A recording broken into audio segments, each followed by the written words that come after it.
Hi friends, welcome to Lakshmi Max. இன்னைக்கு என்ன பார்க்க போறோம்னா 1 செப்டம்பர் 2025 RRB NTPC CBT 1ல கேட்ட GK கொஸ்டின் டிஸ்கஸ் பண்ண போறோம்.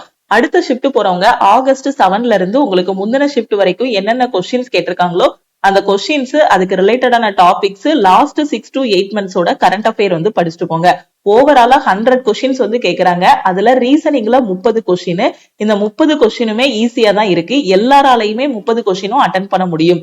மேக்ஸ் பொறுத்த வரைக்கும் உங்களுக்கு 30 கொஸ்டின் கேக்குறாங்க. இந்த 30 கொஸ்டின்ல டாப்பர் வந்து 30 கொஸ்டினுமே அட்டென்ட் பண்ணிடுறாங்க. ஆவரேஜ் ஸ்டூடெண்ட் வந்து 20ல இருந்து 23 கொஸ்டின் வரைக்கும் அட்டென்ட் பண்றாங்க. ஜெனரல் அவேர்னஸ் பொறுத்த வரைக்கும் 40 கொஸ்டின். இதுல டாப்பரே பாத்தீங்கன்னா 25 கொஸ்டின் வரைக்கும் அட்டென்ட் பண்றாங்க.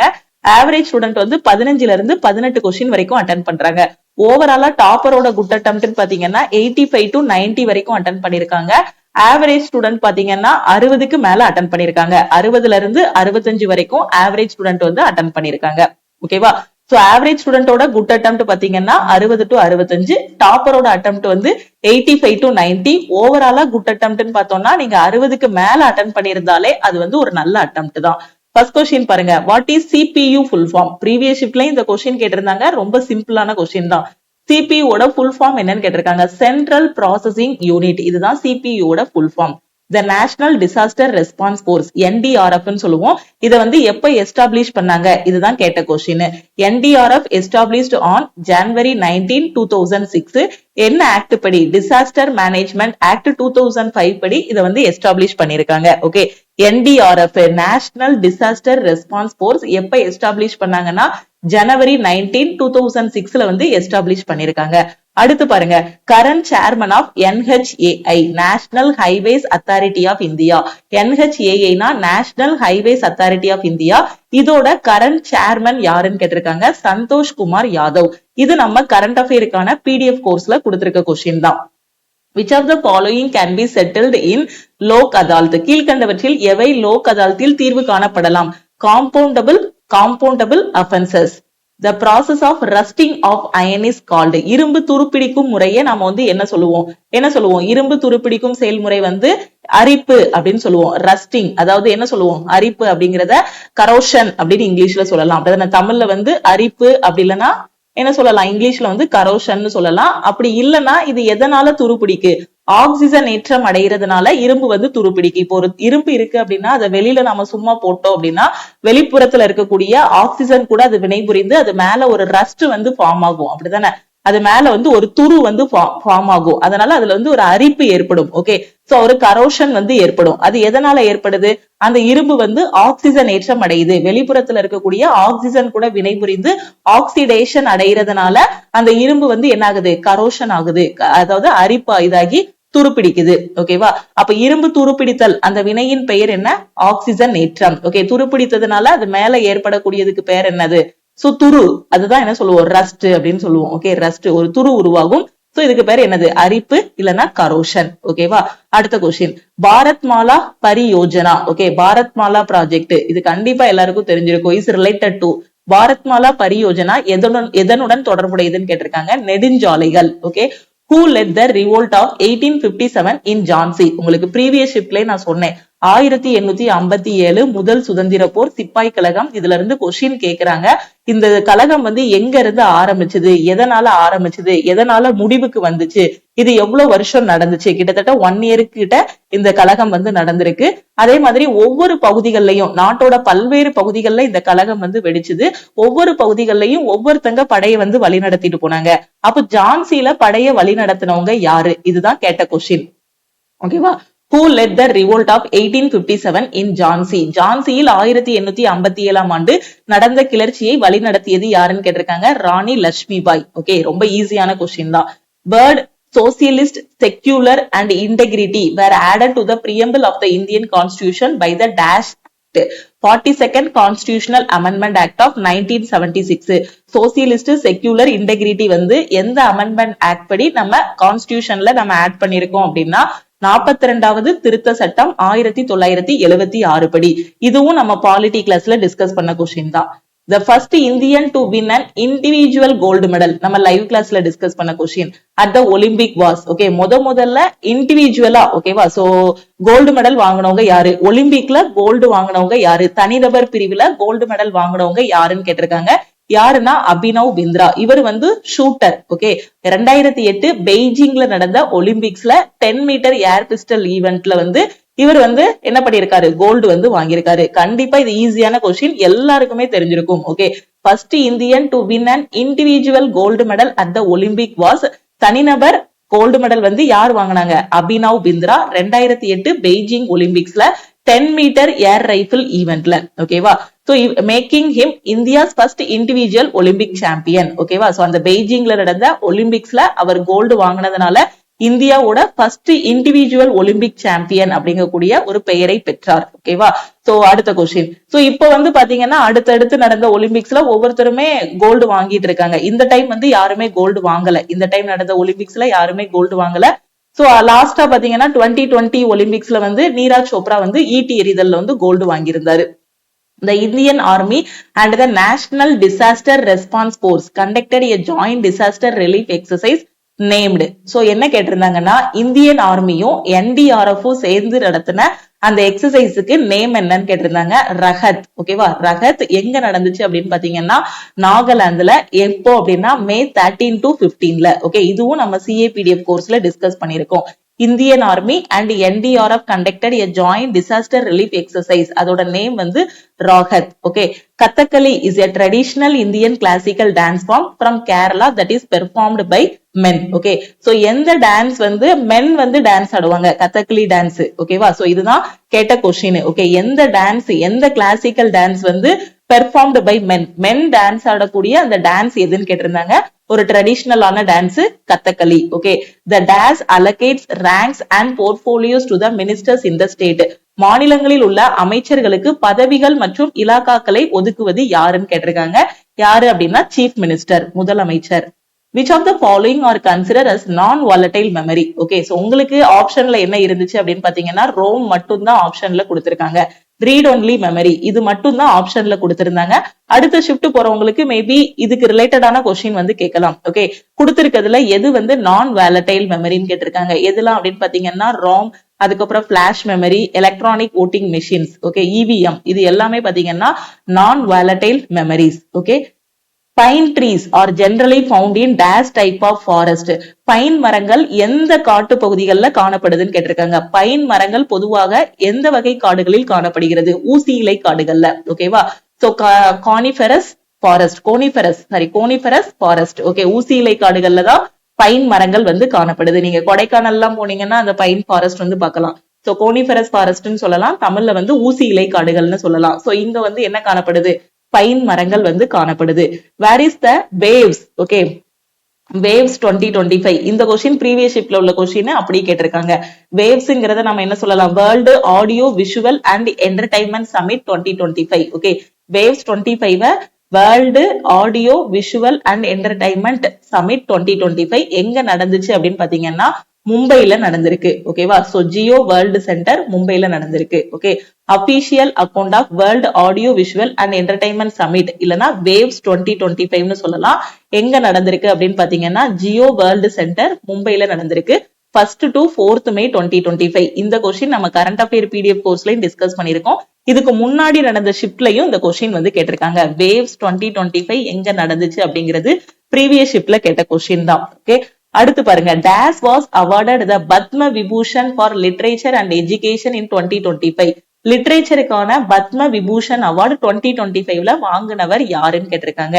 யாருன்னா Vasudevan Nair. Okay, who introduced the permanent settlement in India? யாரு அப்படின்னா காரன்வாலிஸ் பிரபு. Okay, Lord Cornwallis. இந்தியாவின் எந்த புதிய கற்கால தளத்தில் வீட்டு நாய்கள் அவற்றின் எஜமானர்களுடன் அவற்றின் கல்லறைகளில் அடக்கம் செய்யப்பட்டன? Bursa home. ஓகேவா? சோ பர்சா ஹோம் புதிய கற்கால தளம் இந்திய யூனியன் பிரதேசமான ஜம்மு காஷ்மீர் பள்ளத்தாக்கில் ஸ்ரீநகர் மாவட்டத்துல வந்து இருக்கு. ஓகே, சோ இங்கதான் பாத்தீங்கன்னா neolithic sites of India. Okay, so இதுல வந்து அந்த ஓனர் கூட அவங்க வீட்டுல வளர்த்த அந்த டாகும் சேர்த்து புதைச்சிருக்காங்க. ஓகேவா? In which of the following neolithic sites of India, domestic dogs were buried with their masters in their graves எங்க அப்படின்னா பர்சா ஹோம்ல. Okay, Bursa home or Bursa home, உங்களுக்கு எப்படி ப்ரொனவுன்ஸ் பண்ண முடியுமோ அந்த மாதிரி பண்ணிக்கோங்க. அடுத்து discussed unemployment in India is mainly discussed unemployment in India is mainly related to, இந்தியாவில் மறைமுக வேலையின்மை முக்கியமாக இதனுடன் தொடர்புடையதுன்னு கேட்டிருக்காங்க. விவசாயத்துறை மற்றும் கிராமப்புறங்கள், agricultural sector and rural areas. Which type of farming is practiced in areas of high population pressure on land? அதிக மக்கள் தொகை அழுத்தம் கொண்ட நிலங்களில் எந்த வகையான விவசாயம் செய்யப்படுகிறதுன்னு கேட்டிருக்காங்க. சோ எந்த வகையான விவசாயம் அப்படின்னா வாழ்வாதார விவசாயம். ஓகே, இன்டென்சிவ் சப்சிஸ்டன்ஸ் ஃபார்மிங், தீவிர வாழ்வாதார விவசாயம். அடுத்த question, the Prince of Wales, later King Edward VIII, okay, Edward Prince of Wales visited India after World War I in November 1921. November 1921ல, அதாவது வேர்ல்டு வார் 1க்கு அப்புறமா இந்தியாவுக்கு விசிட் பண்ண கிங்கோட நேம் என்ன? இதுதான் கொஸ்டின்ல கேட்டிருந்தாங்க. ஓகே, யாரு அப்படின்னா பிரின்ஸ் ஆஃப் வேல்ஸ், அதாவது Edward prince of Wales. Okay, so இவர் தான் 1921 வேர்ல்டு வார் 1க்கு அப்புறமா இந்தியாவுக்கு விசிட் பண்ண பிரின்ஸ். ஓகே, சோ இதுதான் கொஸ்டின்ல கேட்டிருக்காங்க. அப்படி இல்லைன்னா மேபி இயர் கேட்டிருக்கலாம். இதுக்கு ரிலேட்டடான கொஸ்டின் தான் கேட்டிருந்தாங்க. 1921ல இந்தியாவுக்கு வருகை தந்த அந்த மன்னரோட நேம் என்னன்னு கேட்டிருந்தாங்க. அப்படி இல்லைன்னா இவரோட நேம் கொடுத்துட்டு இவர் இந்தியாவுக்கு வேர்ல்டு வார் முடிஞ்சதுக்கு அப்புறமா எப்போ வந்தாரு அப்படின்னு கூட கேட்டிருக்கலாம். ஓகே, டிஜி பின், இது வந்து எத்தனை டிஜிட் கோடுன்னு கேட்டிருக்காங்க. இது வந்து 10 கேரக்டர் ஆல்பா நியூமரிக் கோடு. ஓகே, டிஜி பின்ங்கிறது 10 கேரக்டர் ஆல்பா நியூமரிக் கோட். ஆப்ஷன்ல 8, 7 அந்த மாதிரி இருந்திருக்கும். நீங்க வந்து 10 வந்து சூஸ் பண்ணிருக்கணும். which of the following is most elastic material? எது வந்து மோஸ்ட் எலாஸ்டிக் மெட்டீரியல் அப்படின்னு பாத்தீங்கன்னா ஸ்டீல். இதுதான் மோஸ்ட் எலாஸ்டிக் மெட்டீரியல், ரப்பர் கிடையாது, ஸ்டீல் தான் most elastic material. the gap between two neurons is called, இரண்டு நியூரான்களுக்கு இடையிலான இடைவெளி இவ்வாறு அழைக்கப்படுகிறது.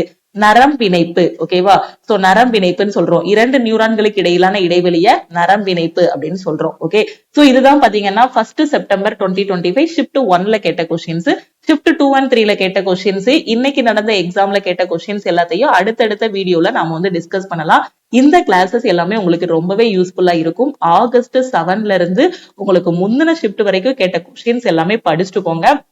ப்ரீவியஸ் ஷிஃப்டோட கொஸ்டின் 2ல இருந்து 3 வரைக்கும் ரிப்பீட் ஆகுது. அதுக்கு ரிலேட்டடான டாபிக்ஸ் எல்லாமே படிக்கும்போது ஓவராலா ஒரு 5ல இருந்து 6 கொஸ்டின் வரைக்கும் உங்களால அட்டன் பண்ண முடியும். இந்த லாஸ்ட் மினிட்ல 5ல இருந்து 6 கொஸ்டின் வரைக்கும் எக்ஸ்ட்ரா அட்டன் பண்ணும்போது ஒரு 60 மார்க் எடுக்கிற ஸ்டூடெண்டால 65 வரைக்கும் கொண்டு போக முடியும். இப்போதைக்கு 70 எடுக்கிறீங்கன்னா இந்த ப்ரீவியஸ் ஷிஃப்டோட கொஸ்டின்ஸ் எல்லாம் சேர்த்து அட்டன் பண்ணும்போது 75 வரைக்கும் அட்டன் பண்ண முடியும். ஒவ்வொரு 0.25 மார்க்குமே பாத்தீங்கன்னா காம்படிட்டிவ் எக்ஸாம்ல ரொம்ப ரொம்ப நமக்கு முக்கியம். ஓகே, ஆர்ஆர்பி குரூப் டியோட ஹியரிங் வந்து நேத்து நடந்துச்சு செப்டம்பர் 1ல. அடுத்த ஹியரிங் வந்து அக்டோபர் 30க்கு மாத்திருக்காங்க. ஓகே, சோ இப்படியே ஹியரிங்கா மாத்திட்டே இருந்தா எக்ஸாமே வைக்க மாட்டாங்களா அப்படிங்கிற மாதிரி நிறைய ஸ்டூடெண்ட்ஸ் வந்து வெக்ஸ் ஆயிட்டு இருக்காங்க.